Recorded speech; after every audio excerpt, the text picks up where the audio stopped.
Hey guys, this is Jesus Loving Buddy here, making a video today called Atheism Doesn't Exist.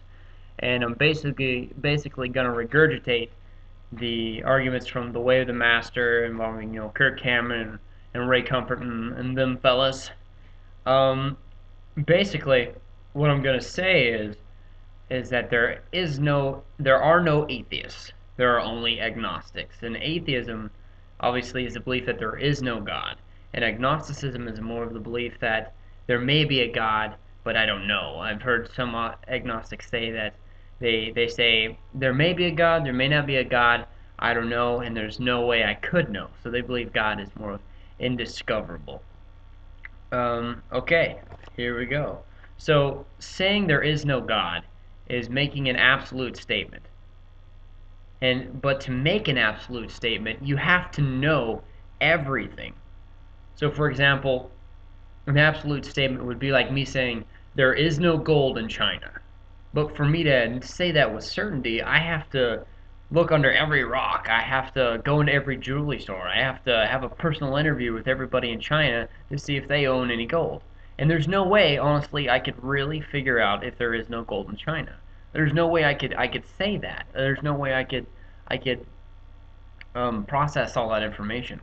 But if there was only one, say for example, one little ring made of gold, that would prove that there was gold in China. So you see, there's a burden of proof here. It's impossible to say that there is no God, for example, but it's much easier to say that there is a God through one piece of evidence. Is basically what I'm saying. I know a lot of people will debate whether one piece of evidence would prove there's a God or yada yada yada. I know that. Okay. Thomas Edison is famous for his quote, "We as human beings do not know 1 millionth of a percentage about anything." And that is absolutely true. I mean, think about it.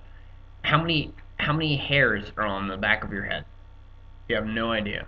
How many blades of grass are in your front yard? How many individual grains of sand are on the beaches of the United States? How many, I go on and on forever. There's millions and millions of there's bunches of stuff that we as human beings just don't know. So imagine though that you did know 1% of everything there is to know in the universe. That means there's 99% of stuff that you don't know about. So, if you're an atheist, I want to ask you, is it possible that God could exist in the 99% of stuff you don't know? And to be reasonable, you have to say yes, because you can't comment on information you don't know about. So see, there are no atheists. There are only just agnostics, because we are not all-knowing beings. We cannot say that God doesn't exist because we know next to nothing, basically. And yep, that's pretty much my argument. I mean, yep, that in a nutshell. I don't believe there are atheists. There are only agnostics. And another point I'd like to make out is that it's just the improbability that we all came by chance. I mean, like, atheists believe that this computer here, I'm filming with a computer, came by chance. I think they would agree with that. My computer came by chance and through natural events and stuff, which sounds ridiculous in my opinion. But let me give you this perspective here. So they believe there was a big bang, kablooey, all this stuff just floating around randomly. Eventually, it formed into planets, blah blah. I'm giving you the abridged version. Eventually, through evolution, human beings miraculously came into existence, and they created this computer.